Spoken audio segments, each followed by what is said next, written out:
Hello.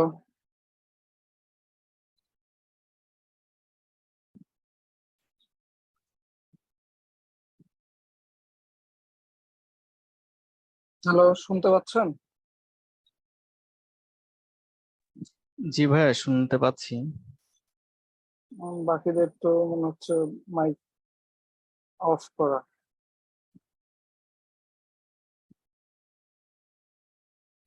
শুনতে পাচ্ছি ভাইয়া। ওকে, কেমন আছেন আপনারা?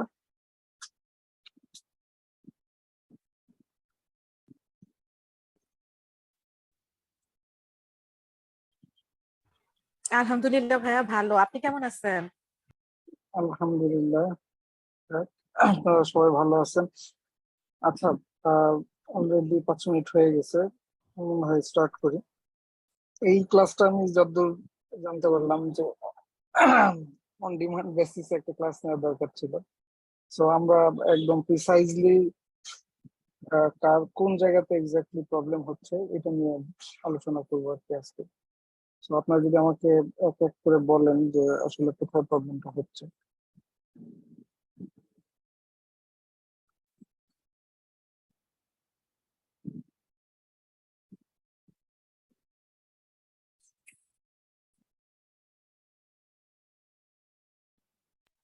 ভাইয়া আমি হচ্ছে আহ, সেভাবে আসলে প্রোডাক্ট রিসার্চ করতে পারিনি।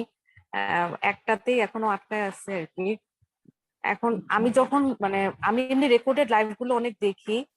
আহ, হুম, যখন সত্যি সত্যি করতে যাব তখন হয়তো বা ভাইয়া পারবো, কিন্তু এই ক্লাসের সাথে আসলে আগাতে পারিনি। কিন্তু ক্লাসগুলো করছি, এমনি খাতায় নোট টোট করছি। সে কারণে এই মুহূর্তে আমার কোনো প্রবলেম আর কি নাই। আচ্ছা আপু, আমি যে জিনিসটা আসলে একটু বলতে চাই, কোর্সটা আসলে আপনারা করবেন কি হবে। দেখেন, এইখানে অনেকগুলো পার্ট আছে: অ্যাকাউন্ট ক্রিয়েশন, প্রোডাক্ট রিসার্চ, এরপরে সাপ্লাই রিসার্চ, শিপমেন্ট, তারপরে লিস্টিং, লিস্টিং এর পরে অ্যাডভার্টাইজমেন্ট, মাঝখানে কোথাও কোনো প্রবলেম হলে ট্রাবল শুটিং। এই জিনিসগুলো কিন্তু কন্টিনিউয়াসলি, মানে কোর্সটা তো আর আমরা দেখা যাচ্ছে যে বছর, মানে 6 মাস 4 মাস ধরে করবো না। সো এগুলা মানে চলতেই থাকবে। জিনিসটা রেকর্ডেড হচ্ছে, সো আপনার যখন যেই জায়গাতে এক্স্যাক্টলি প্রবলেম হচ্ছে ওটা নিয়ে আমরা গ্রুপে আলোচনা করতেই পারি। 1 নাম্বার। আর আপনি মোস্ট অফ দ্য স্টুডেন্টস এর যে সমস্যাটা হয়, প্রোডাক্ট রিসার্চে বেশিরভাগ সময়টা যায় এবং এইটা ওভারকাম করাটা একটু টাফ হয়ে যায়। তো আপনি প্রোডাক্ট রিসার্চ গুলা, আপনারা সবাইকেই বলছি, প্রোডাক্ট রিসার্চ আপনার বাই ডিফল্ট করতে থাকেন।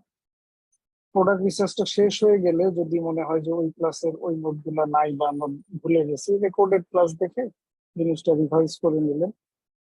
তারপরেও যদি কোনো প্রবলেম হয়, গ্রুপ তো আছেই। সো আমার মনে হয় এটা বেস্ট ওয়ে হবে যে জিনিসটা নিয়ে আগানো। আর আমরা যদি একটা বিষয়েই অনেকদিন ধরে আগাই, মানে আটকে থাকি, তাহলে জিনিসটা হয় কি যে এর মধ্যে কেউ কেউ দেখা যাচ্ছে অলরেডি প্রোডাক্ট রিসার্চ করে ফেলছে, কারোটা মিডল পর্যায়ে আছে, কেউ আবার শুরুই করেনি। তো মানে সবাই তো একসাথে সব সময় আগাতে পারবে না। সো দ্যাটস ওয়াই যে আমরা আমাদের মতো করে আগাইতে থাকি। কোথাও কোনো প্রবলেম হলে গ্রুপ আছে, রেকর্ডেড ক্লাস আছে, এগুলো দেখে আমরা সলভ করে নেবো। ঠিক আছে। তো সোফার আমি যেটা দেখতে পাচ্ছি যে আমি আর ব্যাক এন্ডের সহ আমার 3 জন। তো এইখানে আপু যিনি কথা বলছিলেন, আপনার নাম কি? জেরিন তাসনিম? না ভাই, আমি যে কোশ্চেন করলাম, আমার নাম আশিকা মোস্তফা। আচ্ছা আচ্ছা। সো আরো 2 জন দেখতে পাচ্ছি, একজন জেরিন তাসনিম আর একজন হাবিবা বেনজির। হ্যাঁ, জি। আপনাদের 2 জনের যদি কোনো কোয়েরি থাকে প্লিজ লেট মি নো।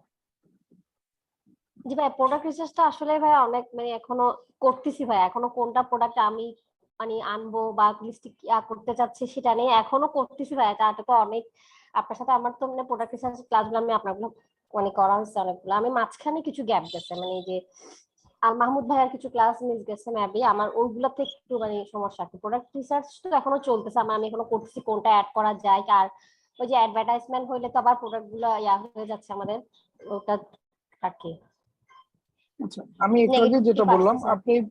আপনি প্রোডাক্ট রিসার্চ গুলো করেন, কোনো ক্লাস যদি মিস করেও থাকেন, রেকর্ডেড ভিডিওটা তো থাকবেই। সো আপনার যখন এটা প্রয়োজন হবে আপনি জাস্ট রেকর্ডেড ভিডিওটা দেখে নেবেন। জি আহ, ভাইয়া। এটা হলে আমার মনে হয় জিনিসটা সলভ হয়ে যাবে। জি আর ভাই, এই যে দেখেন আমি আপু, ভাইয়া বলছিলাম, জি, হ্যাঁ ভাইয়া বলেন, বলেন ভাইয়া। বলেন বলেন, আপনি বলেন। না না, আপনি বলেন ভাইয়া, সমস্যা নেই। না, আমি যেটা বলতে চাচ্ছিলাম এইটাই আসলে মেইন চ্যালেঞ্জটা অ্যামাজন বিজনেসের শুরুর দিকে, চ্যালেঞ্জটাই হচ্ছে প্রোডাক্ট রিসার্চ। এবং আমি শুরুতে মনে হয় মোটামুটি ফার্স্ট ক্লাসে আমি যখন থেকে ক্লাসটা নেই তখনই বলেছিলাম যে রাইট প্রোডাক্ট যদি আপনি চুজ করতে না পারেন, সো আলটিমেটলি আপনার মানে পরের দিকে এই প্রোডাক্টটাই আপনার জন্য একটা বার্ডেন হয়ে যাবে। না আপনি ওইখান থেকে বের হয়ে আসতে পারবেন, না নতুন করে চিন্তা করতে পারবেন। হ্যাঁ জি সো ভাইয়া। আমার মনে হয় যে যতক্ষণ পর্যন্ত না আপনি স্যাটিসফাইড, আপনি কনফিডেন্ট, আপনার সবগুলো লজিক মিলে এই প্রোডাক্টটা কারেক্ট মনে হচ্ছে, ততক্ষণ পর্যন্ত আমি সাজেস্ট করব আপনি প্রোডাক্টটা লঞ্চ না করেন। কারণ হ্যাঁ, লঞ্চ করতে চাইলে তো আপনি যে কোনো মুহূর্তে যে কোনো কিছু লঞ্চ করতে পারবেন। লঞ্চ করা যায়, মানে হ্যাঁ ভাইয়া। হ্যাঁ, সো আর বাকি যে জিনিসগুলা, এই জিনিসগুলা আসলে আপনি রেকর্ডেড ক্লাস দেখলে এমনিতেই শিখে যাবেন। আর কোয়েরির জন্য তো গ্রুপ আছেই, আমরা আছি, এটা কোনো সমস্যা হবে না ইনশাল্লাহ। ভাই এমনিতে প্রোডাক্ট রিসার্চের ক্ষেত্রে মানে অ্যাডভার্টাইজমেন্টটা কি 30%, ওটাই ধরতে হবে না? এটা কি, এটা মাস্ট বি? ওটা তো মানে মানে কম বেশি তো, কম তো হবে না মানে? ওকে, তাহলে আপনি একটু হোল্ড করেন, আমি আপনাকে একটু দেখাই আমাদের একটা ব্র্যান্ডের একটা ক্যাম্পেইন আমি আপনাকে শো করি, তাহলে আপনার কিছুটা আইডিয়া হবে। হ্যাঁ ভাই। আর ভাই ওখানে তো আলিবাবাতে তো ভাই সাপ্লায়ারদেরও মানে আটা পাওয়া, ম্যানুফ্যাকচার পাওয়া মানে ভাবে করে তো দেওয়া হচ্ছে না। প্রথমে যে প্রবলেমটা হয় শুরুতে, আপনি হুম। সাপ্লায়ার যখন খুঁজতে যাবেন জি ভাই। তখন মোস্ট অফ দ্য কেসে আপনি হয়তো এক্সাক্ট সাপ্লায়ারটা পাবেন না। এক্সাক্ট সাপ্লায়ার বলতে মার্কেটে ধরেন আপনি একটা প্রোডাক্ট চুজ করলেন যেটা মার্কেটে দেখা যাচ্ছে $15, আপনি জি ভাই। সাপ্লায়ার খুঁজতে যাই দেখলেন ওই প্রোডাক্টটা আলিবাবাতে আপনার কাছে চাচ্ছে $4, লেটস সে। হ্যাঁ। সো $4 যদি হয়, ল্যান্ডিং কস্ট দিয়ে আপনার 5, 5.5, 6, এমনকি 6.5 হতে পারে ট্যাক্স যদি আসে। হুম। সো 6.5 যদি হয়, আপনি ক্যালকুলেশন করে দেখবেন যে আপনি প্রফিটে নাই সবকিছু মিলাই। হ্যাঁ ভাই, এটাই তো হচ্ছে। হ্যাঁ, তো আলটিমেটলি তখন দুটো প্রবলেম। নাম্বার এক, আপনি রাইট সাপ্লায়ার কাছে যান নাই, কারণ যে অলরেডি $15 বিক্রি করতেছে সে তাহলে কিভাবে সোর্স করতেছে, তাই না? সো আপনাকে ওই রাইট সাপ্লায়ারটা বের করাটাও একটা চ্যালেঞ্জ। আর নাম্বার দুই, যদি রাইট সাপ্লায়ার বের করেও যদি 3-4টা সাপ্লায়ার সাথে কথা বলেও আপনার কাছে সেম প্রাইস চলে আসে, তাহলে বুঝতে হবে আপনার প্রোডাক্ট রিসার্চে কিছু সমস্যা আছে। কারণ যিনি $15 বিক্রি করতেছে ডেফিনেটলি তার আহ মানে সেলিং যতদিন ধরে সে বিক্রি করতেছে এটা অনেক বেশি হবে, 3-4 বছর হতে পারে। মানে সে একটা ডোমিনেটিং সেলার ওই মার্কেটে, যার কারণেই সে হয়তো অনেক বাল্কে প্রোডাক্ট কিনতেছে, যেটার capability as a new seller আপনাদের হচ্ছে না বা কারোই হচ্ছে না। সে হয়তো দেখা যাচ্ছে 3,000-4,000 প্রোডাক্ট একসাথে কিনছে। সো আপনি যখন 100 বা 200 প্রোডাক্ট কিনতে যাবেন আপনি ওই প্রাইসটা পাচ্ছেন না। এই হচ্ছে দুইটা প্রবলেম। আর যেটা বলতে চাচ্ছিলাম যে অ্যাডভার্টাইজমেন্টের ব্যাপারটা আমি কেন বলতেছি, এটা আমি তাহলে আপনাদেরকে একটু দেখাই।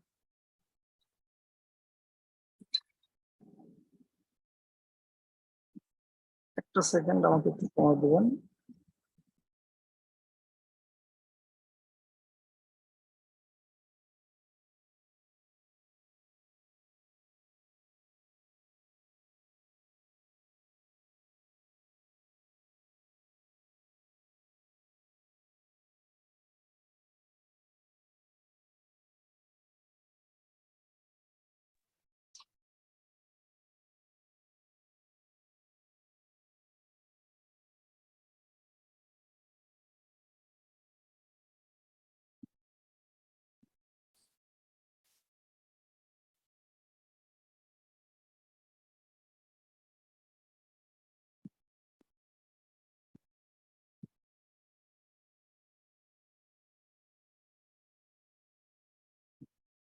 হ্যালো।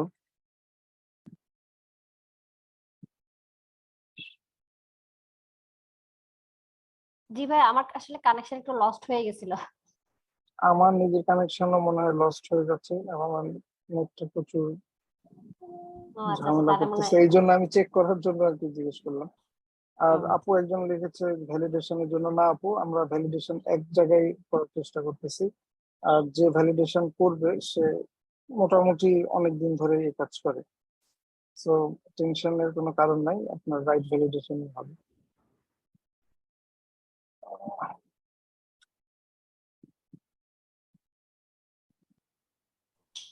ভাইয়া প্রাইভেট লেভেলিংটা যদি একটু ক্লিয়ার করতেন আবার।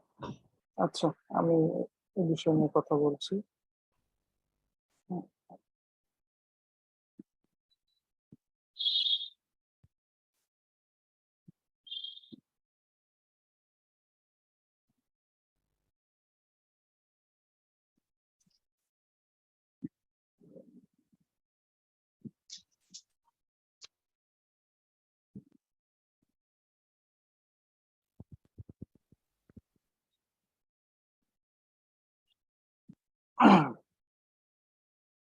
আমি স্ক্রিনটা একটু শেয়ার দিচ্ছি।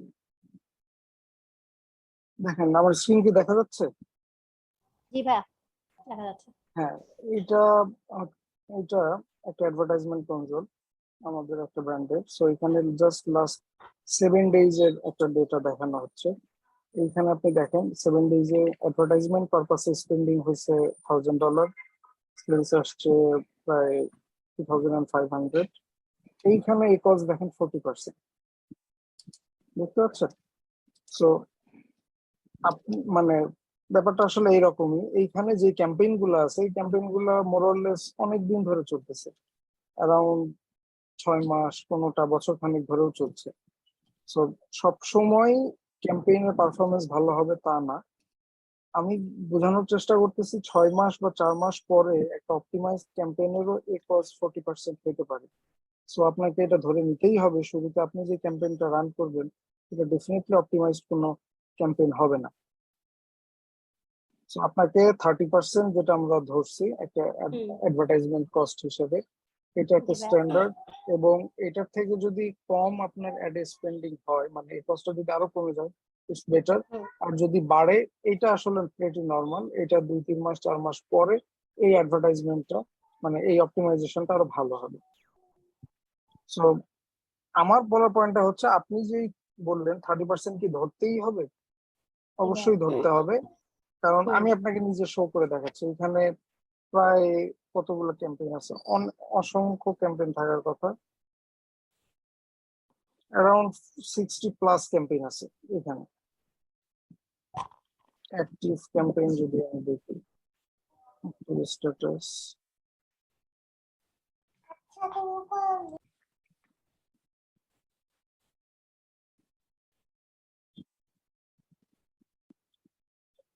অ্যারাউন্ড 85 ক্যাম্পেইন চলছে এখানে যেটা অ্যাক্টিভ। এবং সবগুলো মিলাই আমার লাস্ট 7 ডেজে এর কস্ট দেখেন 38.67%। সো তাহলে আপনি জিজ্ঞেস করবেন আমি প্রফিট করতেছি কিভাবে? 40% যদি আমার এই মানে অ্যাডভার্টাইজমেন্টে চলে যায়, আমি কিভাবে? আমার এখানে পুরো যে সেলটা আসে এটা পুরোটাই ক্যাম্পেইনের উপর ডিপেন্ডেন্ট না, যেহেতু এই ব্র্যান্ডটার বয়স নিয়ারলি 2 ইয়ার্স। সো এখানে অর্গানিক সেলের পরিমাণটা বেশি। তো শুরুতে আপনার অ্যাডভার্টাইজমেন্ট কস্টটা একটু বেশিই থাকবে, এবং আমরা এটা একটা স্ট্যান্ডার্ড ভ্যালু হিসাবে 30% ধরে নিচ্ছি। বুঝতে পারছেন? জি ভাইয়া, পরে দিয়ে ওটার বেনিফিটটা পাওয়া যাবে আর কি, প্রথম থেকে তো আর রাইট, ওটার ইয়াটা হবে না। রাইট, এটাই। রাইট। আর আপনি যেটা বললেন প্রাইভেট লেভেলের কনসেপ্টটা খুব সিম্পল। হুম। আপনাকে আমি রিয়েল লাইফ এক্সাম্পল দিয়েই বলি। সেটা হচ্ছে বাংলাদেশে যখন ওয়ালটন মোবাইল ফোন নিয়ে আসে, ওয়ালটনের কিছু মডেল সেম কনফিগারেশন সেম জিনিস ইন্ডিয়াতে লঞ্চ হয়। ব্র্যান্ডটার নাম হুম। সম্ভবত, আমি ভুল না করে থাকলে, জিওনি। দুইটার ম্যানুফ্যাকচারারই কিন্তু চায়না। তো আপনি হুম। চাইলে এখন চায়নাতে যে আপনার নিজের নামেও একটা মোবাইল ফোন মানে ম্যানুফ্যাকচার করে নিয়ে আসতে পারবে। যে এই প্রাইভেট লেভেল বলতে নিজের হ্যাঁ। ব্র্যান্ডের একটা ব্র্যান্ডকে বোঝাচ্ছে। তা বুঝাতে আমি পারছি? কি মানে মানে মানে জাস্ট ওখানে নামটা মানে আমার কোম্পানির লগোটা বসবে, তাই তো? আমি কি যে রাইট, কোনো আপনার প্রোডাক্ট, নিজের আমি কি পুরোটাই নিজের ব্র্যান্ডিং। হ্যাঁ, আমি কি যে কোনো প্রোডাক্ট সেটাতে সেরকম মানে অ্যাড করতে পারবো? মানে আমি মানে যেটা ডেফিনেটলি আপনি প্রোডাক্ট চায়না থেকে যে কোনো প্রোডাক্ট প্রাইভেট লেভেল করতে পারবেন। যে কোনো প্রোডাক্টে পারবো, হ্যাঁ, মানে কসমেটিক্স বা মানে যে মানে আমি আমার যে লাইনেই করতে চাই না কেন সেটাই পারবো, এটা হ্যাঁ, বলতে হ্যাঁ, চাচ্ছি আমি হ্যাঁ, আপনাকে। পারবেন, পারবেন। ঠিক আছে ভাই, আমি এটা একটু ক্লিয়ার, আমি তো প্রাইভেট লেভেলিংটা বুঝছি, বাট এটা আরেকটু ক্লিয়ার হওয়ার জন্য ওকে, আপনার কোনো কোশ্চেনটা করা। সমস্যা নেই।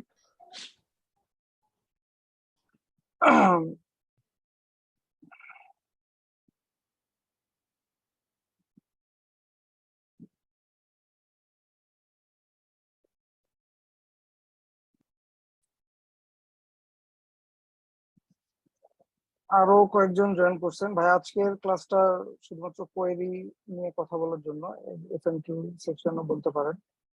তো আপনাদের কার কোথায় কি ধরনের প্রবলেম হচ্ছে সেটা যদি বলেন, আমরা এটা নিয়ে আলোচনা করার চেষ্টা করবো আজকে।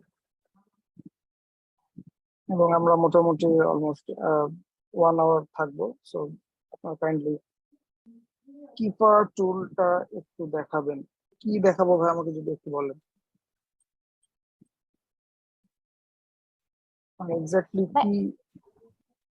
ভাই আরেকটা কোশ্চেন, আমরা যে প্রোডাক্টের যদি মানে একটা প্রোডাক্ট সিলেক্ট করলাম, ওটার আমরা মানে আমরা একটা ইয়াতে একটা টুলস ইউজ করে আমরা মানে ইয়া বের করি না প্রোডাক্টটার যে টোটাল। হ্যাঁ বলেন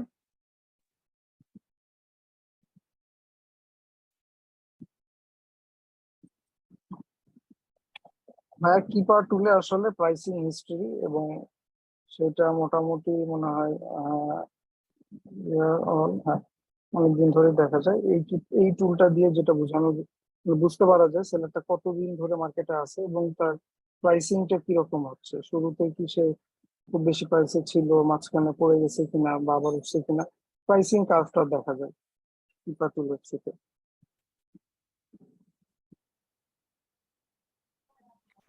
তো ভাইয়া, একটা প্রবলেম কি, আম, আমরা যখনই কোনো প্রোডাক্ট সোর্স মানে রিসার্চ করার পরে ওই প্রোডাক্টটা আমরা যখনই আপনার আলিবাবাতে বা লোকাল সোর্সেও যদি দেখি যে হ্যাঁ, হুম। প্রাইসটাতে আপনার অ্যাডভার্টাইজিং কস্ট 30% প্লাস অ্যামাজন ফি সবকিছু অ্যাড করার পরে দেখা যায় যে প্রফিট মার্জিনটা আমাদের খুব কম থাকে বা মাইনাসে চলে যায়। হ্যাঁ, তো এখানে একটা বাংলাদেশ যেমন যদি আমি প্রোডাক্ট সোর্সটা, যেমন আমি যে প্রোডাক্ট গুলো সোর্স করছি মানে ইয়ে রিসার্চ করছি এগুলোর সব ক্রাইটেরিয়া মিলে আমার কাছে মনে হচ্ছে অপরচুনিটি আছে, কিন্তু দেখা গেলো যে বাংলাদেশ থেকে আমি মানে এক্সাক্ট দেখা গেলো যে আমি সেল করতেছি $12 বা $13 $15, হ্যাঁ, কিন্তু আমি $2 সোর্স করতে পারি, $2 30 সেন্টে সোর্স করতেছি, হ্যাঁ, বা 50 সেন্টে সোর্স করতেছি।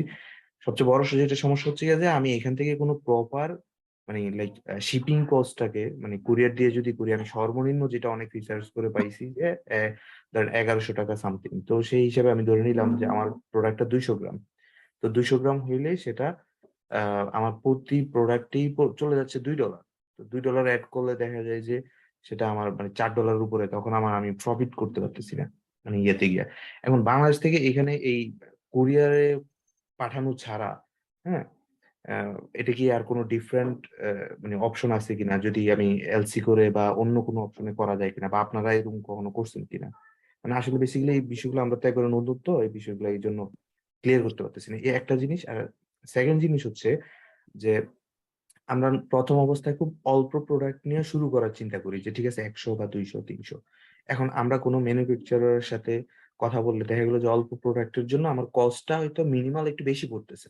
আমি প্রথম অবস্থায় যখন এটা ইয়ে করতে যাচ্ছি, যে আমি নিজেও জানি যে এটা আরো আরো বেশি কোয়ান্টিটিতে বানাইলে এটা কস্টিং আরো কমে আসবে, সেই ক্ষেত্রে দেখা গেলো ওভারঅল কস্টিং এ যায় আমার এটা আর একটু মানে তখন প্রফিটও আসতে পারে, যখন এখন যেটা মাইনাসে চলে যাচ্ছে সেটা তখন প্রফিটে যাচ্ছে। তো সেই ক্ষেত্রে মানে আমরা ডিসিশনটা কিভাবে মেক করা উচিত হবে আমাদের? আচ্ছা, প্রথম কোশ্চেনটার উত্তর হচ্ছে, আপনি যদি বাংলাদেশ থেকে প্রোডাক্ট সোর্স করার চিন্তা করেন, এখানে আপনার অ্যাজাম্পশন করা ঠিক হবে না। আপনাকে ডিরেক্টলি ফ্রেট ফরওয়ার্ডার যারা আছে, ইউপিএস হতে পারে, ফেডেক্স হতে পারে, ডিএচএল হতে পারে, এদের সাথে ডিরেক্টলি আপনাকে ফিজিক্যালি যে কন্ট্যাক্ট করতে হবে প্রথম কথা। কারণ এদের প্রাইস মানে বিভিন্ন সময় বিভিন্ন রকম হয়। সেম প্রোডাক্টের প্রাইস মানে প্রোডাক্ট আপনি শিপিং কস্ট ভ্যারি করে। আর আপনি শুধুমাত্র ওয়েট দিয়ে ক্যালকুলেশন করলে আপনি নিজে এটার এস্টিমেশনটা পাবেন না। কারণ এখানে আপনার গ্রস ওয়েট, নেট ওয়েট এই ধরনের কিছু জটিলতা থাকে, ভলিউম ওয়েট। তো যখন ওদের কিছু পলিসি আছে আর কি, মানে ক্রাইটেরিয়া আছে পাঠানোর জন্য। প্রথম কোশ্চেনটার উত্তর হচ্ছে, আপনাকে ডিরেক্টলি ওদের অফিসে যে বা কোনো রিপ্রেজেন্টেটিভ বা কোনো মার্কেটিং অফিসার কাউকে তার সাথে কনসাল্ট করে এই প্রাইসিংটা আপনার নিতে হবে। এবং সেকেন্ডলি এইটার বাইরে কুরিয়ার মানে এয়ার ফ্রেট ছাড়া আপনি যদি সিতে করতে যান, সিতে বাংলাদেশ থেকে করাটা একটু চ্যালেঞ্জিং হবে বলে আমার মনে হয়।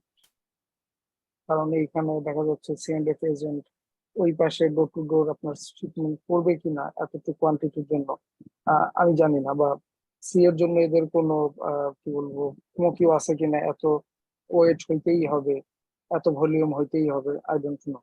সো বাংলাদেশ থেকে যাই শিপ করেন ডিরেক্টলি তাদের সাথে কনসাল্ট করে আপনাকে এই শিপিং প্রাইসটা এস্টিমেট করতে হবে।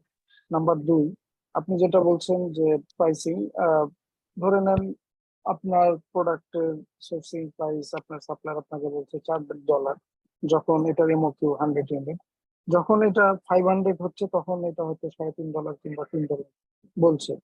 তো আপনাকে এখানে যে ব্যাপারটা চিন্তা করতে হবে, আপনি যদি 500 ইউনিট নিয়ে নামেন, আপনার ডেফিনেটলি পার ইউনিটে আপনি অলমোস্ট $1 থেকে $1.5 আগেই প্রফিটে থাকলেন শুরুতে।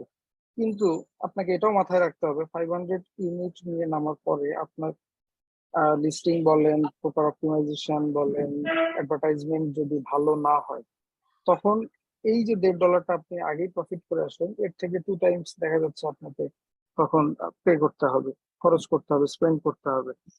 সো এর জন্য যেটা করতে হবে, দুটোর মাঝামাঝি একটা অপটিমাল জায়গা আপনাকে বেছে নিতে হবে। আপনি হয়তো 500 না করে 300 করতে পারেন, মানে দুই পাশেই আপনাকে ব্যালেন্সটা করতে হবে। আর আপনি এইখানে আরো একটা জিনিস, আপনি যদি খুব কনফিডেন্ট হন যে না মার্কেটে এটার ডিমান্ড হিউজ, কম্পিটিশনও কম, সো আমি বলবো তাহলে 500 নিয়ে নামাটা উচিত। দিন শেষে বাজেটও আপনার একটা ফ্যাক্ট। আচ্ছা, আহ, একটা প্রোডাক্টের যদি কোনো ডকুমেন্টেশন লাগে, ওইটা কি কম্পিটিটর লিস্টিং কোনো কিছু দেখে নাকি ডেমো লিস্টিং এ গিয়ে দেখতে হবে? ভাই আমি বুঝি নাই কোশ্চেনটা, এনায়েত ভাই মনে হয় করছে। ডকুমেন্টেশন বলতে আপনি কি বুঝেন?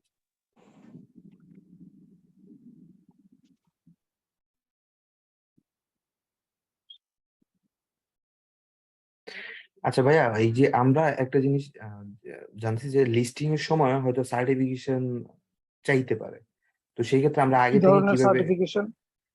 লাইক কোনো প্রোডাক্টের যেমন মানে কোনো প্রোডাক্টের যদি ধরেন মনে করেন যে লাইক টেস্টিং আহা, সার্টিফিকেট থাকতে পারে। একটা সেকেন্ড ভাই আমি একটু বলি। এই যে পেস্ট কন্ট্রোল টাইপ প্রোডাক্টের কথা বলছেন ভাই, এগুলো তো গেটেড ক্যাটাগরি, মানে এই জায়গাগুলোতে শুরুতে স্টার্ট না করাটাই বেটার।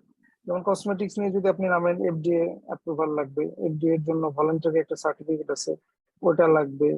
তারপরে আপনার কসমেটিক্স এর জন্য ডেটা শিট বলে একটা জিনিস থাকে, এক্স্যাক্টলি নাম মনে করতেছি না, এসডিআই বা এই ধরনের কিছু।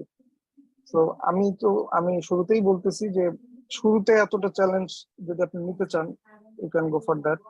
বাট এই সার্টিফিকেশন গুলা লাগবে কিনা লিস্টিং করার আগে এটা বুঝতে পারার কোনো অপশন নাই। তবে যাদের কাছ থেকে আপনারা এই ধরনের সার্টিফিকেশন করিয়ে নেবেন, এজেন্সি বিভিন্ন বা এসপিএম পার্টনার, এফডিএ বলেন বা এই ডেটা শিট হাবি যাবে, তারা এই জিনিসগুলো প্রোভাইড করবে। আর এক ভাইয়া লিখছেন যে সি ফ্রেট ইউজ করে শিপিং রেট কমিয়ে না। ভাই এটা ডিরেক্টলি ফ্রেট ফরওয়ার্ডার কাছ থেকে শুনতে হবে, কারণ এদের মানে শিপিং এজেন্ট বলেন, ফ্রেট ফরওয়ার্ডার যারা আছে তাদের নানা রকম পলিসি, বিশেষ করে বাংলাদেশ থেকে পাঠানোর জন্য নানা রকম মেথড তাদের, মানে বলতে গেলে ওইটা আপনাকে নিজে জাস্টিফাই করে নিতে হবে, ভেরিফাই করে নিতে হবে। বিডি সার্টিফিকেশন কি কাজে দিবে ম্যানুফ্যাকচারার থেকে? হ্যাঁ, কাজে দেয়, কাজে দেয়। সার্টিফিকেশন বলতে যদি আপনি এটা বোঝান যে বিএসটিআই বা এই ধরনের সার্টিফিকেট মনে হয় না কাজে দেয়। আমরা একটা ক্লায়েন্ট এর সাথে কাজ করছিলাম যারা কসমেটিক্স প্রোডাক্ট বিক্রি করছিল বাংলাদেশ থেকে। সো তাদের জাস্ট মানে একটা ডেটা শিট টাইপের একটা জিনিস লাগে যে আসলে ওইখানে কি কি ম্যাটেরিয়াল, কি কি কেমিক্যাল ইউজ করা হয়।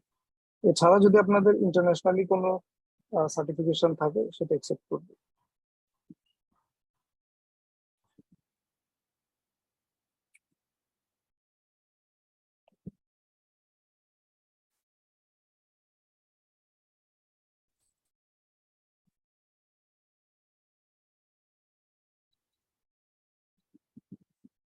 আর কোনো কারো কোয়েরি? ভাইয়া ওই যে আমি যেটা বলতে চাচ্ছিলাম মানে সার্চ ভলিউমটা মানে আমরা কোন টুলসটা ইউজ করলে মানে প্রোডাক্টের সার্চ ভলিউমটা আমরা মানে একটু অ্যাটলিস্ট পাবো আর কি, ধারণা পাবো কোনটা ইউজ করলে।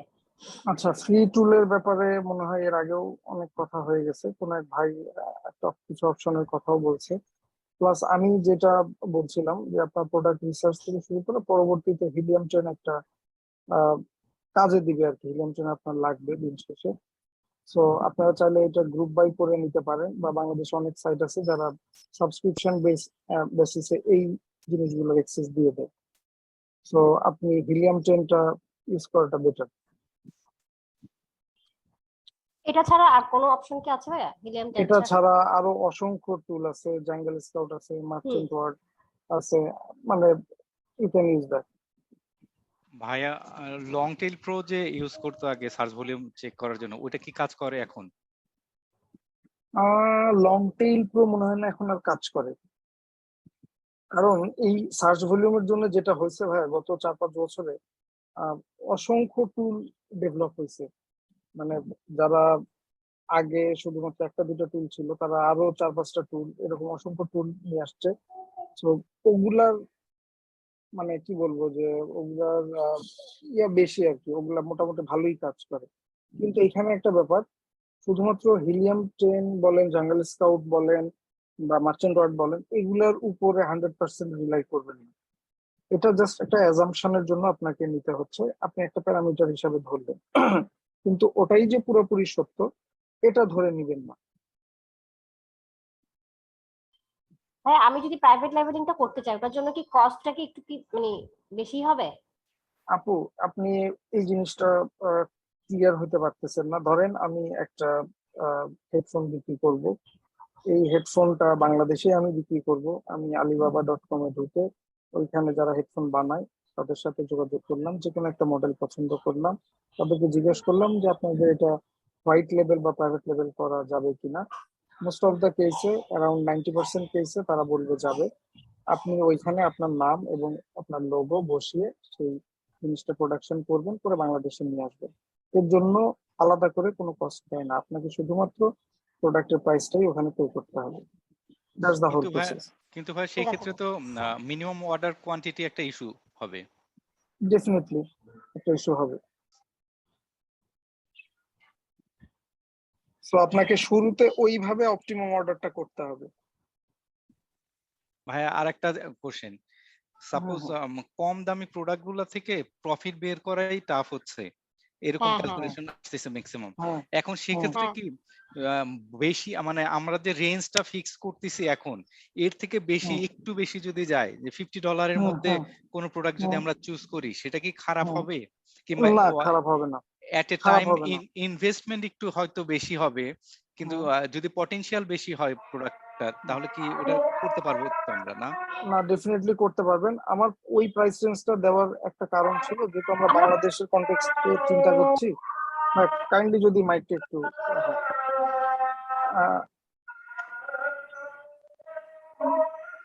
মনসুর ভাইয়ের আরো মাইকটা একজনের বন্ধ মাইক। করেন, মনসুর ভাই।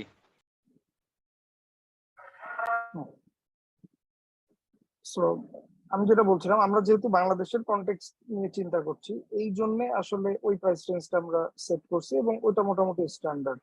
কারণ শুরুতে কতদূর আপনার পর্যন্ত যদি, রাখবো ভাই আপনি হ্যাঁ, রেঞ্জটা আমরা কতদূর পর্যন্ত রাখলে মানে এই যে ভাই আচ্ছা, আমরা যেটা আপনার বললাম? বাজেট কত আপু? আপনি আগে আমাকে ফ্র্যাঙ্কলি বলেন, আপনার বাজেট কত? জাস্ট নর্মাল, আপনি কত এক্সপেক্ট করছেন?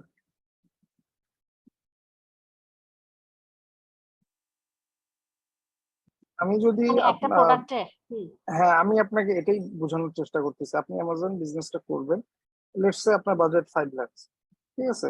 হুম সো 5 লাখ হুম বাংলাদেশে যে পরিমাণ ডলারের রেট চলছে, সেটাতে আপনি যদি 100 ছাড়া, আমার মনে হয় না 195 এরকম হবেই। সো 95 করেও যদি ধরি, আপনার বাজেট আসবে 5,263 টাকা। এখন আপনি যদি একটা $50 প্রোডাক্ট চুজ করে থাকেন, সেটার ম্যানুফ্যাকচারিং কস্ট, ল্যান্ডিং কস্টটাই ধরি, টোটাল হতে পারে $10 থেকে $15। সো আপনার এমওকিউ যদি 200 হয়, আপনি 200 ইন্টু $15 যদি করেন, 3000 ইউএসডি কিন্তু আপনার ল্যান্ডিং কস্টে চলে যাচ্ছে। তারপরে আপনি যদি ব্র্যান্ড রেজিস্ট্রি করতে চান, ওইখানে খরচ হবে অ্যারাউন্ড $1000 বা থেকে $1500। হ্যাঁ প্লাস আপনার অ্যাডভার্টাইজমেন্টের জন্য কিছু রাখতে হবে $500 থেকে $1000। সো আপনি কি তখন মেকআপ করতে পারবেন কিনা, আমি কি বুঝাইতে পারছি? জিনিসটা হ্যাঁ বাজেটের জি উপরেও ভাইয়া জি ভাইয়া ডিপেন্ডেন্ট। হ্যাঁ এটাই জিনিসটা এরকম না যে আমি ফিক্স করে দিছি যে 25, 40 বা $30 মধ্যেই আপনাকে খুঁজতে হবে। এটা করার একটা কারণ ছিল যে এটা মোটামুটি স্ট্যান্ডার্ড এবং এখান থেকে একটা হ্যান্ডসাম অ্যামাউন্ট অফ প্রফিট বের করে নিয়ে আসা যায়। এবং বাংলাদেশে আমরা যারা বিজনেস করতে চাই, ইনিশিয়ালি হয়তো আমাদের এত বাজেট থাকে না, 10 লাখ 15 লাখ এই ধরনের বাজেট থাকে না। সো ওই দুইটা কন্টেক্সট মিলিয়ে আমি এই মানে প্রাইস রেঞ্জটা সেট করছি যে এখান থেকে এত থেকে এত কিছুর মধ্যে যদি আপনার প্রোডাক্টটা খোঁজেন, মোটামুটি আপনারা শুরু করতে পারবেন প্রফিটে থেকে। বা অ্যামাজন ফি যেটা নেয় এটা তো মানে সবাই বলে 30% নেয়, এটা কি মানে কতটা সত্য? যেরকম অ্যামাজন মনে ফি হয় ভাই, ক্যালকুলেটর আপনি কি ইউজ করেননি? হ্যাঁ এই ক্যালকুলেটর ইউজ করতেছি। ক্যালকুলেটরে ধরেন আপনার যত লো বাজেটের প্রোডাক্ট থাকে সেই ক্ষেত্রে দেখা যায় যে 70% চলে যায়। হুম হুম। সব আবার থেকে প্রোডাক্ট $10-12 রিটেইল হচ্ছে এই প্রাইসের প্রোডাক্ট গুলো চুজ না করা বেটার। মানে এই আর রেভিনিউ অ্যামাজন ক্যালকুলেটরটাই এক্সাক্ট যা দেখাচ্ছে তাই সঠিক। না, এক্সাক্ট যা দেখাচ্ছে তা সঠিক না, কিন্তু এটা কি এটা বাড়বে? মোটামুটি 95% কারেক্ট। আচ্ছা, এটা বাড়তেও পারে কমতেও পারে, লিস্টিং না করা পর্যন্ত আপনি বলা যাবে না। এইটার ইয়াটা পাবেন না। সো আপনার কাছে একটা হ্যাক কিন্তু আপনি জেনেই গেলেন। আপনি এক্স্যাক্টলি মানে আপনার যদি অ্যাকাউন্ট আগেই ক্রিয়েট হয়ে থাকে, আপনি জাস্ট একটা ডেমো লিস্টিং যদি করে ফেলেন, সেখানে কিন্তু আপনাকে অ্যামাজন দেখাচ্ছে যে আপনার ফিটা কত নিচ্ছে, এক্সাক্ট ফিটা। ওইটা কারেক্ট অ্যামাজন যেটা দেখাচ্ছে মানে ডেফিনেটলি। লিস্টিং এর সময়। হ্যাঁ, আপনি একটা ডেমো লিস্টিং করে ফেলেন, আপনার তো লিস্টিং করতে তো আর সমস্যা নাই। না। আচ্ছা ফিরোজের ভাই, ইউকে মার্কেট প্লেসে কি ওই অ্যামাজন রেভিনিউ ক্যালকুলেটরে গেলে দেখা যায় মানে এক্সট্রা একটা বেট চার্জ করে এখানে, কারণ বেটটা ধরেই কি হিসাব করবো? হ্যাঁ ভাইয়া, ইউকেতে দুটা জিনিস। ইউকেতে আপনার আমার জানা মতে কোম্পানি ফরমেশন ছাড়া অ্যামাজন অ্যাকাউন্ট ওপেন করা যায় না। নাম্বার 2, কোম্পানি ফরমেশন করলে ইউকেতে প্রত্যেক 3 মাস পর পর ভ্যাট এবং ট্যাক্স রিটার্ন দিতে হয়। ইউকেতে প্রোডাক্ট শিপ করার পরে বাংলাদেশ থেকে আমি পাইনি, কিন্তু চায়না বা অন্য কোনো কান্ট্রি থেকে ওইখানে কাস্টম ডিউটি দিতে হয়। এই কিছু জিনিস মাথায় রাখতে হবে। আর আপনাকে যে ভ্যাটটা দেখাচ্ছে, এই ভ্যাটটা কাস্টমারের কাছ থেকেই মানে অ্যামাজন উঠায় নিবে। বুঝতে পারছি? সো ধরেন মানে আপনার আমাদের প্রোডাক্টের, কাছে চার্জ করবে না এটা? না আপনি তো ভ্যাট রিটার্ন দিচ্ছেন, সো আপনি ভ্যাট আচ্ছা দিবেন আচ্ছা। গভর্নমেন্টকে, কারণ আপনাকে তো 3 মাস পর পর এটা রিটার্ন করতেই হচ্ছে। কাস্টমার তার ভ্যাটটুকু দিয়ে প্রোডাক্ট নিয়ে নেবে। তো নতুন অবস্থায় কি ইউএসএ তেই করা ভালো? কারণ নতুন অবস্থায় তো আমরা এই আপনার ব্র্যান্ড রেজিস্ট্রি, কোম্পানি আহ, রেজিস্ট্রেশনের নতুন ঝামেলা। অবস্থায়, হ্যাঁ নতুন অবস্থায় রাইট নাও ইউকে মার্কেটটা খুব ভালো, কিন্তু সাথে সাথে এর কিছু হ্যাসেল আছে যে জিনিসটা, এবং আপফ্রন্ট কস্ট একটু বেশি হবে কোম্পানি ফরমেশন থেকে শুরু করে এই জিনিসগুলো। কিন্তু in the company long registration term করতেও কি মানে টাকা লাগে নাকি? এটা কিভাবে করা যায়? ডেফিনেটলি টাকা লাগবে ভাই, টাকা লাগবে সেক্ষেত্রে কিরকম ডেফিনেটলি। কষ্ট আসতে পারে কোম্পানি এইটা রেজিস্ট্রেশন ডিপেন্ড ক্ষেত্রে? করে আপনি কাদের সাথে কাজ করছেন, এটা ভ্যারি করবে। ও আচ্ছা। আর ইউএসএ তে যেটা সুবিধা হলো, নন ইউএস সিটিজেনদের জন্য কোনো ভ্যাট ট্যাক্সের ঝামেলা নাই। তবে মার্চ মাস থেকে বাংলাদেশি সিটিজেনদের জন্য শুধুমাত্র অ্যাডভার্টাইজমেন্টের উপরে 15% ভ্যাট তারা নিচ্ছে। আচ্ছা এটা ভাই, আমরা বাংলাদেশ যদি গভর্নমেন্টের পলিসি। অ্যাকাউন্ট খোলার সময় যদি ইউএস সিটিজেনের পাসপোর্ট ইউজ করে অ্যাকাউন্ট খুলি, সেক্ষেত্রে কি কোনো এক্সট্রা বেনিফিট আছে?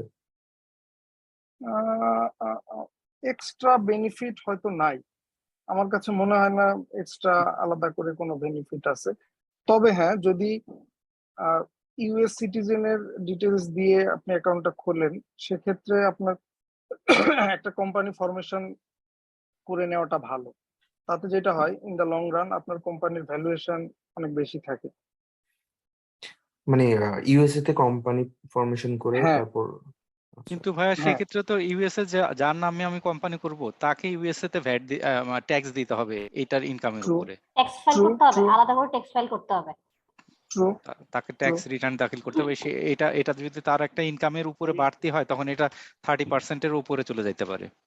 ট্রু। এবং যিনি অ্যাকাউন্টটা করছেন ইউএস সিটিজেনের ক্রেডেনশিয়াল দিয়ে, তাকেও অ্যামাজনের সেলের উপরে ভ্যাট ট্যাক্স দিতে হবে। মানে শুধু লাইক কোম্পানির জন্য না, আপনি যে প্রোডাক্ট বিক্রি করবেন পার্সোনাল। ওইখানেও আপনাকে অ্যাকাউন্ট খোলার সময় একটা ট্যাক্স ইন্টারভিউ করতে হয়। অ্যাকাউন্ট রেডি হওয়ার পরে একটা সেকেন্ড ফেজে একটা ট্যাক্স ইন্টারভিউ আসে অ্যামাজনের কাছ থেকে। সো ওইখানে আপনাকে এই ডেটাগুলো দিতে হবে। আপনি যদি ইউএস সিটিজেন হন, আপনাকে ভ্যাট ট্যাক্সের এই ব্যাপারগুলো ওখানে ক্লিয়ার করতে হবে। এটা কি মানে সর্বক্ষেত্রে কি আমাদের জন্য মানে লাইক মানে হ্যাসেল বাড়াবে না কমাবে সেক্ষেত্রে, মানে বেনিফিটের থেকে হ্যাসেল? আচ্ছা, এইখানে বেনিফিটটার কথা আমি যেটা বলতেছি, আপনি মোটামুটি 2 বছর পরে যদি আপনার ব্র্যান্ডটা অ্যারাউন্ড ধরে নিলাম 100,000 USD সেল করে ফেলছে রেভিনিউ, সো আপনি তখন আইদার সেল করবেন অথবা স্কেল আপ করবেন। সেল করার সময় যদি ডেফিনেটলি আপনি ইউএস এর সিটিজেন, সো আপনার যদি একটা কোম্পানি থাকে, সেই কোম্পানির এগেনস্টে যদি কোম্পানি অ্যাকাউন্ট হয় অ্যামাজনের, এটা আপনার কোম্পানির ভ্যালুয়েশনটা বাড়বে, বায়াররা এটাতে ইন্টারেস্টেড বেশি হয়। এছাড়া আপনার টার্গেট যদি থাকে জাস্ট শুধু আমি বিক্রি করব, 1 বছর 2 বছর প্রফিট নিয়ে বের হয়ে আসব, তাহলে আমি বলবো যে এটা না করাটাই বেটার। কারণ যার ক্রেডেনশিয়াল দিয়ে করবেন তাকেও এই হ্যাসেলটা নিতে হবে, ভ্যাট ট্যাক্সের ব্যাপারটা। Okay. মানে বাংলাদেশ থেকে যে প্রোডাক্ট গুলা যাবে বা চায়না থেকে যে প্রোডাক্ট গুলা যাবে ওইটা যে সেল হবে ওই সেলের উপরে ওই ইউএস সিটিজেন যার নামেই করা হবে সে ওইটার আবার ট্যাক্স, কোম্পানি ট্যাক্স ইয়ে করতে হবে, রিটার্ন করতে হবে, তাই তো? ইন্ডিভিজুয়াল অ্যাকাউন্ট করলেও তাকে ট্যাক্স দিতে হবে। না আপনি এমনিতে কোত্থেকে সোর্স করতেছেন এটা ম্যাটার করে না। আপনি একজন ইউএস সিটিজেন, আপনি অ্যামাজনে অ্যাকাউন্ট করছেন, অ্যামাজনে যা বিক্রি করবেন তার উপরে আপনাকে ভ্যাট এবং ট্যাক্স দিতে হবে। বাট আমরা যখন সেল করব তখন আমাদের দিতে হবে না? না, নন ইউএস সিটিজেনদের জন্য এটা নাই। আচ্ছা, ভাইয়া তাহলে তো যদি একটু ইউএস আগে সিটিজেন যে যারা তারা যদি বিজনেস করে তো সেই ক্ষেত্রে কি ওদের কস্টিং বেশি বেড়ে যায় না? বুঝি নাই যারা ইউএস সিটিজেন ওরা অ্যামাজনে সেল করতে গেলে ওদের কস্টিং কি বেশি পড়ে না কোন ভ্যাট অ্যাঙ্গেল ট্যাক্স? থেকে কস্টিং বেশি হবে? ভ্যাট ধরেন যে ট্যাক্স তো এই যে তাদেরকে দিতেই হবে। হুম, না ভ্যাট ট্যাক্স তো দিতে হবে, সেটা এইটার ইনকামের উপরে তো দিবে, সেই ক্ষেত্রে তো কোনো ইয়ে নেই। সেক্ষেত্রে তো আপনার মানে যেটা ইনকাম হবে সেটার উপরে ট্যাক্স দিতে হবে, তাই তো? রাইট। আচ্ছা, ওকে, তো বুঝতে পারছি। ভাইয়া একটু আগে যে প্রাইভেট লেভেলিং এর কথা বলতেছিলেন, ওইটা করার আগে কি ব্র্যান্ড রেজিস্ট্রিটা করে ফেলতে হবে না? এটা আগেও করতে পারেন বা অ্যাকাউন্ট খোলার পরেও করতে পারেন। মানে এই পুরো প্রসেসটা না আপু, আপনার নিজেকে আগে সাজিয়ে নিতে হবে। আপনার প্রোডাক্ট যদি ফাইনাল থাকে, আপনার সাপ্লায়ার যদি ফাইনাল হয়ে যায়, আপনার অ্যাকাউন্টটা করে ফেলতে হবে। ওইদিকে প্রোডাকশন চলতে থাকুক। আপনার অ্যাকাউন্টটা করা হয়ে গেলে আপনি ব্র্যান্ড রেজিস্ট্রিটাও করে ফেলতে পারেন। করে ফেলে আপনি লিস্টিংটাও করে ফেললেন, সিমালটেনিয়াসলি আপনার প্রোডাক্টটাও রেডি হয়ে গেল, আপনি শিপ করলেন। That's it. আর ভাইয়া ক্রেডিট কার্ড আর পায়োনিয়ার কার্ডটা কখন নিলে ভালো হবে? দেখেন আপু, এখানে দুইটা ব্যাপার। এক হচ্ছে অ্যামাজনকে আপনি পে করবেন, এটা একটা কোশ্চেন। দ্বিতীয় হচ্ছে অ্যামাজন আপনাকে পে করবে। অ্যামাজনকে আপনি যেটা পে করবেন এটা অবশ্যই একটা ক্রেডিট কার্ড হতে হবে। আর অ্যামাজন আপনাকে যে পে করবে সেইটা ক্রেডিট কার্ড না হলেও চলবে। সো মোস্ট অফ দ্য কেসে আমরা ওইটা পেওনিয়ার ইউজ করে থাকি। আর অ্যামাজনকে আপনি যে পেটা করবেন মান্থলি $40 শুরুতে, সো এইটা অবশ্যই একটা ক্রেডিট কার্ড হতে হবে, যেটা আমি এর আগে বলছি অ্যামেক্স কার্ড মোটামুটি কাজ করে। ডুয়েল কারেন্সি ক্রেডিট কার্ড হতে হবে, সোজা কথা। ভাইয়া সরকারি কোনো ব্যাংক থেকে, যেমন জনতা ব্যাংক থেকে যদি নেওয়া যায়, যদি পাওয়া যায় তাহলে ওইটা দিয়ে কি হতে পারে? আপু, আমি প্রথমে বলে নিই আমি কোনো ব্যাংকার না। আর এই ক্রাইটেরিয়াটাই হচ্ছে ডুয়েল কারেন্সি, যেখানে আচ্ছা ইউএসডি চার্জ করা যায়। যদি কার্ডে চার্জ করা যায় এবং অ্যামাজন যদি অ্যাকসেপ্ট করে অবশ্যই এটা কাজ করবে। আচ্ছা অ্যামাজনের আপু থেকে আমার বেশিরভাগ প্রাইভেট ব্যাংক গুলোই মনে হয় আর কি ডুয়াল কারেন্সি কার্ড গুলো মনে হয় করে। হ্যাঁ বলেন, একজন বলতে চাচ্ছিলেন। ভাই আমি বলতে চাচ্ছিলাম যে আমার পেমেন্ট যখন আমি নিয়ে আসবো অ্যামাজন থেকে, সেটা কি আমি সরাসরি অ্যাকাউন্টে আনতে পারবো না? সরাসরি কি ব্যাংক অ্যাকাউন্টে? ব্যাংক অ্যাকাউন্টে, রাইট? আচ্ছা, কোন ব্যাংক অ্যাকাউন্টে? সাপোজ বাংলাদেশে যে কোনো যেগুলো কমার্শিয়াল ব্যাংক আছে আর কি, এসসিবি কিংবা এইচএসবিসি, যেটাতে ইচ্ছা করি।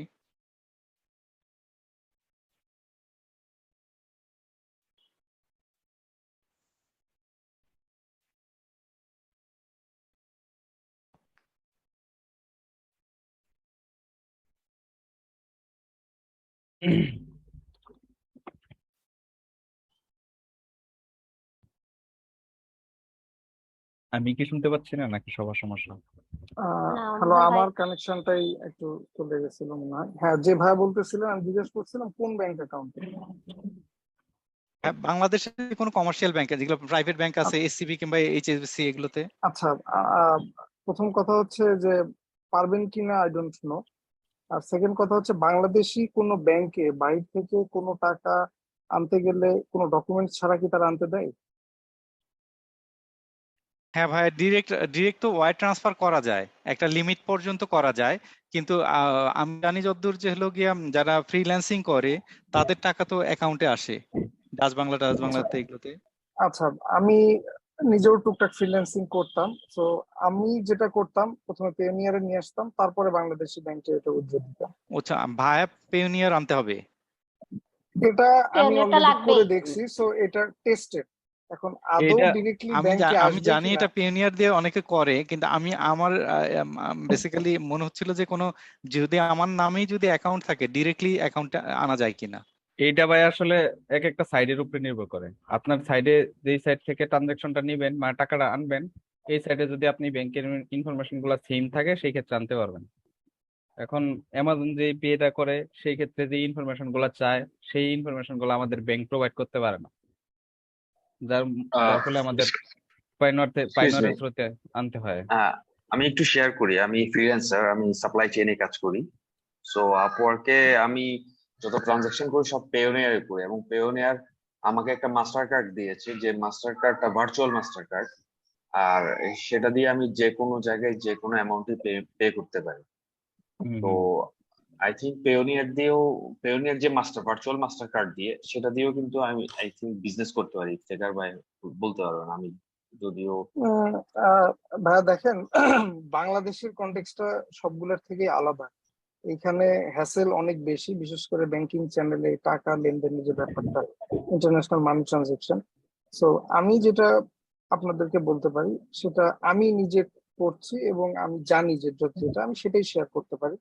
সো ফার আমার জানা মতে হ্যাসেল ফ্রি ট্রানজেকশন হয় পেওনিয়ার থ্রুতে। আপনি একটা পেওনিয়ার কার্ড অ্যাড করবেন আপনার অ্যামাজন অ্যাকাউন্টে, যেখানে অ্যামাজন আপনাকে পে করবে, আপনার পেওনিয়ারে সে টাকাটা এসে জমা হবে। পেওনিয়ারে আপনার বাংলাদেশি যে কোনো ব্যাংকে ডিটেলস অ্যাড করে রাখবেন, আপনি উইথড্র দিবেন, আপনার টাকাটা আপনার কাছে চলে আসবে। ইভেনচুয়ালি এখন পেওনিয়ার থেকে বিকাশেও ডিরেক্টলি টাকা আনা যাচ্ছে। সো রাইট, পেওনিয়ার অনেক অনেক ইউজার ফ্রেন্ডলি হয়ে গেছে বাংলাদেশের জন্য। হয়ে গেছে। সো আমার কাছে মনে হয় যে directly Bangladeshi banking channel use না করাটা বেটার, এটা আমার সাজেশন। আপনি চাইলে করতেও পারেন। আরেক ভাই লিখছে শেখ তৌকির, হ্যাঁ ওয়াইজ কাজ করে for sure।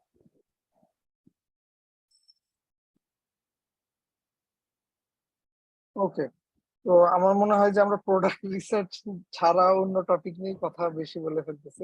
ভাই তো আরেকটা আমরা আরেকটা ইস্যু, সেটা হলো অ্যাডের মানে পরবর্তীতে অ্যামাজন অ্যাড চালানোর জন্য কি রকম বাজেট রাখা উচিত মিনিমাম? আচ্ছা, শুরুতে আপনার প্রোডাক্টের প্রাইস রেঞ্জটার উপর ডিপেন্ড করবে না, তারপরেও আপনি $500 থেকে $1000 অ্যাডে রাখাটা বেটার, মিনিমাম 500। হ্যাঁ,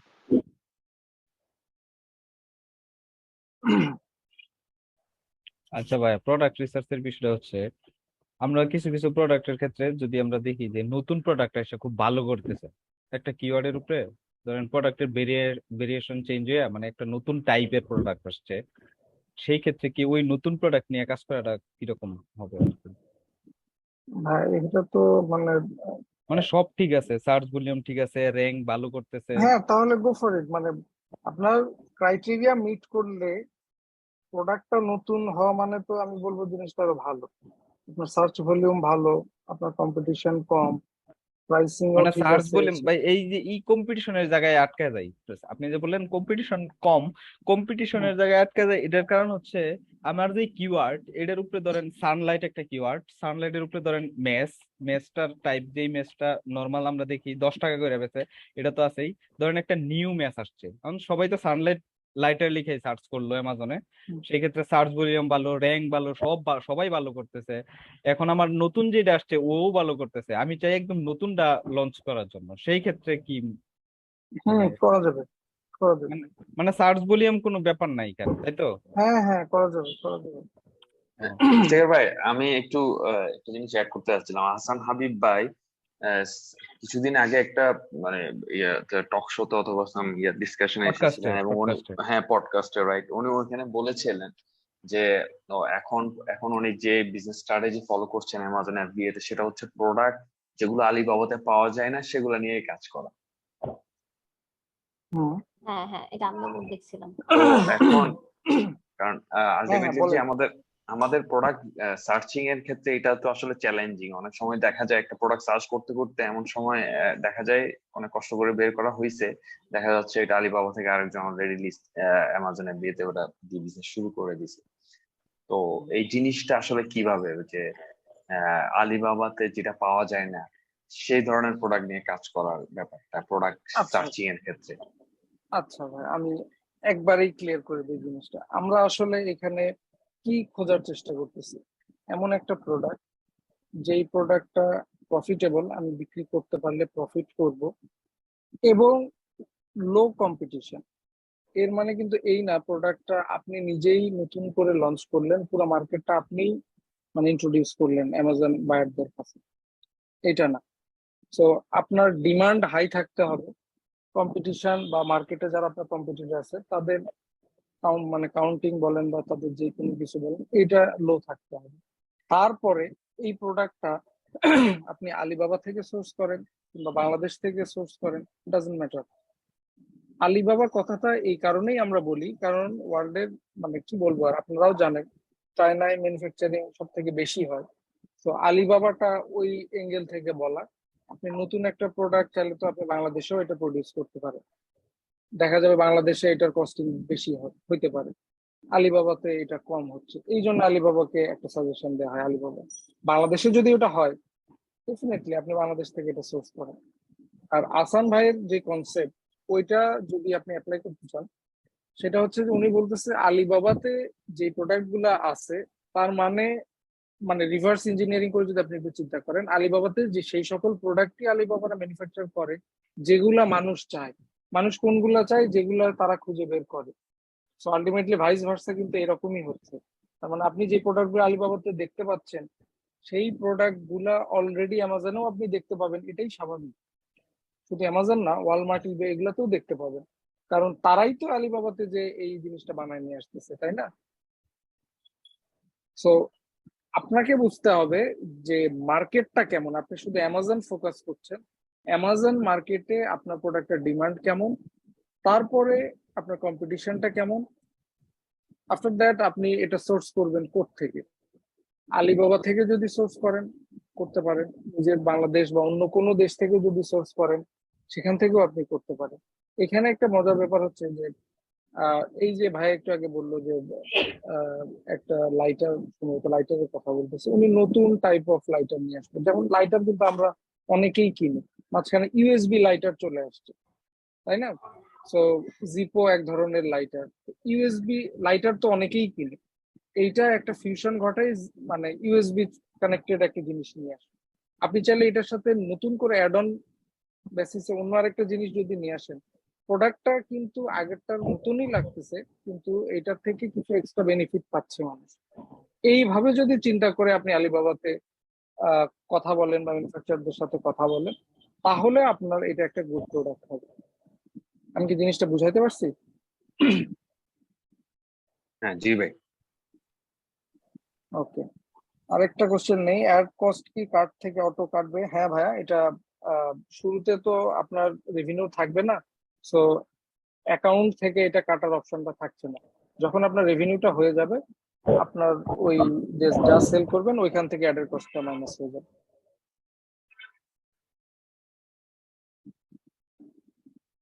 ওকে, মোটামুটি আমরা 6 মিনিট আছে, আর যদি কোনো কোশ্চেন থাকে আমরা কোশ্চেন গুলা নিয়ে ফেলবো। ভাই ওয়ারেন্টি টাইপ অফ প্রোডাক্ট নিয়ে কিছু বলবেন? মানে ওয়ারেন্টি আছে আচ্ছা, যেগুলো। ওয়ারেন্টি বিষয়ে যদি কথা বলেন, আমার কিছু নিজের এক্সপিরিয়েন্স আছে। আমরা একটা প্রোডাক্ট বিক্রি করতাম, ওইখানে লেখা ছিল লাইফ টাইম ওয়ারেন্টি।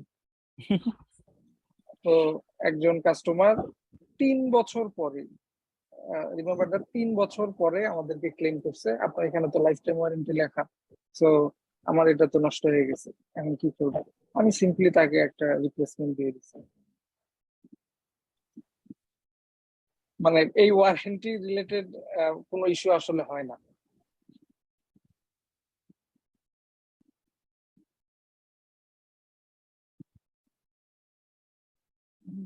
আচ্ছা আচ্ছা ভাই, আরেকটা প্রশ্ন। যেমন আমার একটা প্রোডাক্ট, এটা সার্চ ভলিউম 40,000-এর মতো, হ্যাঁ। আর এটা দেখা গেল যে এটার অ্যাপ্রক্সিমেটলি মার্কেটে সেল হচ্ছে ধরেন $12 থেকে $15 মধ্যে। কিন্তু এই মার্কেটের মানে আমি হিলিয়াম 10 দিয়ে যখন ইয়ে করছি তখন দেখলাম যে মার্কেটের টোটাল মার্কেটের সাইজ হচ্ছে কি আপনার 9 কোটি, ঠিক আছে। হ্যাঁ, বাট মানে মার্কেট সাইজটা অ্যাপ্রক্সিমেটলি অন্য অন্য ইয়ের জন্য এটা অনেক ছোট। যেমন সরি এটা হচ্ছে গিয়ে বলছি আমি, এটা সার্চ ভলিউম 2 লাখ, ঠিক আছে। তো এটা সেল হয় $12 থেকে $15 মধ্যে, বাট এটা মার্কেট সাইজটা খুব ছোট, মানে অনলি $9 কোটি মান্থলি টোটাল, ঠিক আছে। তো অ্যাভারেজে দেখা যায় যে প্রত্যেকটা মানে এখানে যেটা ওই যে এক্সরে করলে যেটা আসে আর কি, ওইখানে অ্যাভারেজে মানে আহ, একজন ইয়ার দেখা গেলো যে 20,000 $30,000 মান্থলি রেভিনিউ দেখাচ্ছে আর কি। তো এইটা কি মানে দেখা গেলো যে এটা সার্চ ভলিউম 2 লাখ, কিন্তু এটার আবার এটা টোটাল সার্চ রেজাল্ট আসে অনলি 1,000, মানে 1,000 প্রোডাক্ট ওই কিওয়ার্ডের। তো সেই ক্ষেত্রে মানে এটার মানে এত সার্চ ভলিউম কিন্তু সার্চ রেজাল্ট দেখা যায় যে আমরা এর চেয়ে কম সার্চ ভলিউমেও কিন্তু এর চেয়ে বেশি দেখা গেলো যে সার্চ ভলিউম চলে আসে 10,000, সার্চ রেজাল্ট চলে আসে 10,000 প্রোডাক্ট আছে, কিন্তু এটাতে এত সার্চ ভলিউম বাট এটার প্রোডাক্ট আছে অনলি 1,000, বাট মার্কেট সাইজও ছোট, মানে অনলি 9 কোটি, যেগুলোতে অন্য অন্য গুলাতে দেখা গেলো যে 20 কোটি 30 কোটিও থাকে। তো এই ধরনের প্রোডাক্টের ক্ষেত্রে মানে কি এইটা আপনি যা যা ইনফরমেশন বললেন, আমার কাছে কেন যেন মনে হচ্ছে এটা একটা সিজনাল প্রোডাক্ট। আমার কাছে মনে হচ্ছে, যদি আমি যেটা দেখি না, কারণ আপনাকে রাইট প্রথমে যে, রাইট এটা একটা সিজনাল প্রোডাক্ট। হ্যাঁ, সো আপনাকে যে সার্চ ভলিউমটা দেখাচ্ছে এটা কিন্তু মান্থলি বেসিসে দেখাচ্ছে, রাইট? এক মাসে কতজন সার্চ করতেছে। তো সিজনাল যদি হয়, এই সিজনে ধরেন এটা একটা সামার চলতেছে, তখন এই সামারে মানুষ অনেক ফ্রুটস টুটস খায়, তো স্লাইসার নামে যে প্রোডাক্ট গুলা, ওয়াটারমেলন স্লাইসার বা আরো অন্য সকল যে সকল প্রোডাক্ট আছে, এগুলোর ডিমান্ড এই সময় হাই থাকবে। সো এই ডিমান্ড হাই আছে ফর দ্য টাইম বিং, ঠিক আছে, কিন্তু মার্কেটের যে টোটাল ক্যাপস আর কি, মার্কেটের যে সাইজ, এইটা অতটা বেশি আপনি দেখতে পাচ্ছেন না, কিন্তু ডিমান্ড অনেক হাই। অনেক তো এটা হইতেই পারে, এটা হইতেই পারে। করোনার সময় কিন্তু আমাদের মার্কেট কি, কত টাকার মার্কেট ছিল, মাস্ক আর স্যানিটাইজার যারা বিক্রি করছে, ডিমান্ড আপনি চিন্তা করে দেখেন, তখন 2 কোটির উপরে হয়তো সার্চ ভলিউম চলে আসবে, কিন্তু টোটাল মার্কেট সাইজ কিন্তু কম, সেলারও তখন কম। তো ব্যাপারটা এইরকমই হচ্ছে। সিজনাল প্রোডাক্ট আমার মতে চুজ না করাটাই বেটার, কারণ আপনার দেখা যাচ্ছে যে সিজনটা পার হয়ে গেলে তখন আপনি আবার মানে কি বলবো যে সেল পাবেন না। ওকে, মানে এটা যে আবার টোটালি সিজনাল সেটাও আমি বলতে পারতেছি না, বাট আমি এমনকি কোনো মানে ইয়ে আছে যেমন গুগল ট্রেন্ড থেকে কি ওভাবে ইয়ে করা চেক করা যাবে? না আমরা যেটা সিজনাল প্রোডাক্ট চেক করার জন্য গুগলের ট্রেন্ড চেক করতাম, ওইখান থেকে কি ওইটা করলে ওইটা হ্যাঁ অ্যাপ্রোপ্রিয়েট হ্যাঁ, হবে এটা কিনা? আইডিয়া নেওয়া যাবে, এটা আইডিয়া নেওয়া যাবে। বুঝতে পারছি। ভাইয়া ওকে, হ্যাঁ বললেন। সবশেষে যে কথাটা হচ্ছে 30% কষ্ট রাখতেই হইব। সেই ক্ষেত্রে দেখা যায় যে আমরা প্রোডাক্টের কি পরিমাণ প্রফিট থাকলে আমাদের জন্য স্ট্যান্ডার্ড হয়, যেহেতু আমরা একটা প্রোডাক্টে চাইলেও এখন 50% বা 20% এই রেঞ্জটা রাখতে পারি না প্রফিট, সেক্ষেত্রে আমরা ভাই কিভাবে এটার উত্তরটা আমি দিয়ে দেই। আপনি নর্মালি চিন্তা করেন আপনি 5 লাখ টাকা ইনভেস্ট করছেন। কাইন্ডলি মাইকটা একটু অফ করবেন, যার মাইকটা অন আছে। রবিন ভাই ভাই বলেন। হ্যাঁ, আপনি কথার কথা 5 লাখ টাকা ইনভেস্ট করছেন। তো এখন এই 5 লাখ টাকা আপনি লেটস সে আপনি 200 ইউনিট লঞ্চ করছেন। তো আপনি নর্মালি চিন্তা করে দেখেন, পার ইউনিট থেকে যদি আপনি $5 করে প্রফিট করেন, 200 এ কত আসবে? $1000। তো আপনার 5 লাখ টাকা ফিল আপ করতে, মানে ব্রেক ইভেনে যাইতে আপনার কতদিন সময় লাগবে? So, ওই হিসাবে আপনার নিজেকে নিজে প্রফিটটা বুঝে নিতে হবে, বুঝতে যে আপনি কত দিনে ব্রেক ইভেনে যাওয়াটাকে এক্সপেক্ট করছেন। 5 মাস, 6 মাস, এবং আপনি কতদিন পর্যন্ত ওয়েট করতে পারবেন, এটাও একটা ফ্যাক্ট। মার্কেটের হিউজ ডিমান্ড। সো আপনি চাচ্ছেন যে কোয়ান্টিটি দিয়ে এখানে ফাইট দিতে। আপনার এখন হয়তো টাকা নাই, কিন্তু আপনি যদি দেখেন সেলস গ্রোথ খুব ভালো, আপনি আরো নতুন ইনভেস্টমেন্ট হয়তো ঢালবেন। তো আপনি কোয়ান্টিটি দিয়ে ওই জিনিসটা মেক আপ করবেন। এইভাবে আপনাকে জিনিসটা অ্যাডজাস্ট করে নিতে হবে। পারছি। ভাইয়া আরেকটা কোশ্চেন হচ্ছে যে সেলের টাকা দিয়ে কি সেকেন্ড শিপমেন্টটা সাপ্লায়ার কাছে অর্ডার করা যায়, নাকি এটাও আমাদের যে প্রাথমিক যে পুঁজিটা সেখান থেকে সেকেন্ড শিপমেন্টের খরচটাও রাখতে হবে? অ্যামাজন আপনাকে মাসে 2 বার পেমেন্ট করবে। অ্যামাজন থেকে আপনি পেমেন্ট পাবেন মাসে 2 বার। সো আপনাকে ওইভাবেই প্ল্যানিংটা সাজাইতে হবে। আপনার প্রোডাক্ট আউট অফ স্টক হওয়ার আগে আপনাকে রিস্টক করতে হবে। সেই সময় যদি অ্যামাজন থেকে আপনার যথেষ্ট টাকা আসে, আপনি ওইটা রোল করবেন। যদি না আসে, ইউ হ্যাভ টু ইনভেস্ট। আচ্ছা, লাস্ট কোশ্চেন এক ভাইয়া লিখছে, এনায়েত ভাই, এটা নিয়ে আমরা আজকের সেশন শেষ করব। Only out of stock affect ranking or any other edit or listing can affect ranking? Out of stock most certainly এটাই সব থেকে মানে প্রধান কারণ র্যাঙ্ক হারানোর জন্য। এটা 1 নাম্বার। নাম্বার 2, আপনার ইন্ডেক্সিং যদি ভালো না হয়, কিওয়ার্ড অপটিমাইজ যদি না হয়, আপনার প্রোডাক্টের র্যাঙ্ক পড়ে যেতে পারে। নাম্বার 4 বা 3 যদি বলি, লিস্টিং খারাপের সাথে র্যাঙ্কিং এর ডিরেক্টলি কোনো কানেকশন নাই, কিন্তু লিস্টিং এর সাথে কিওয়ার্ড অপটিমাইজেশনের একটা কানেকশন আছে। আলটিমেটলি সেটা র্যাঙ্কিং এও ইফেক্ট করবে।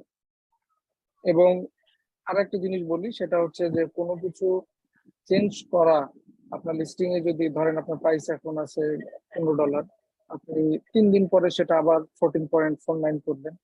7 দিন দেখার পরে মনে হলো না, আরো কমানো উচিত, আবার চেঞ্জ করবেন। এই ফ্রিকুয়েন্টলি চেঞ্জ গুলা আসলে করা উচিত না, কারণ পুরোটাই তো একটা অ্যালগোরিদমের উপর বেস করে কাজ করে। সো ফ্রিকুয়েন্টলি চেঞ্জ করলে এই র্যাঙ্কিংটা, পুরো ইন্ডেক্সিংটা আবার নতুন করে স্টার্ট হবে। আচ্ছা, লাস্টলি মুস্তফা ভাই, আপনি লাস্ট কোশ্চেনটা করে ফেলেন, আমরা আপনার কোশ্চেনটা নিয়ে শেষ আমার করব ইনশাআল্লাহ। একটা কোয়েরি আছে। আমার একজন বলল যে আপনারা সার্ভিস দেন ওই যে আমাজনের প্রোডাক্ট রিসার্চ বা এগুলা কিছু কিছু সার্ভিস আছে, এটা সত্যি কিনা? আচ্ছা, আমরা প্রোডাক্ট রিসার্চের পার্টিকুলার কোনো সার্ভিস দেই না। আমরা আচ্ছা। অ্যাকাউন্ট ম্যানেজমেন্ট বলতে, আপনি অলরেডি প্রোডাক্ট লঞ্চ করা হয়ে গেছে, এই তারপরে যে ম্যানেজিং যে পার্টটা, অ্যাডভার্টাইজমেন্ট, লিস্টিং অপটিমাইজেশন, এই যাবতীয় যে জিনিসগুলো, এই জিনিসটা সার্ভিস দিই আমরা। Thank you. ভাই পিপিসি ক্লাস কি আপনি করাবেন নাকি? না ভাই, টিপিসি তে আমি এক্সপার্ট না। টিপিসি আরেকজন করাবে, ওনার নাম তানভীর। উনি করাবে আর কি ক্লাসটা। আচ্ছা ভাই, ঠিক আছে। ওকে ভাই, ভালো থাকবেন সবাই। Thank you. আসসালামু আলাইকুম। আসসালামু আলাইকুম। কেউ ওয়ালাইকুম আসসালামু আসসালাম। আলাইকুম। আসসালাম ভাইয়া, আল্লাহ হাফিজ।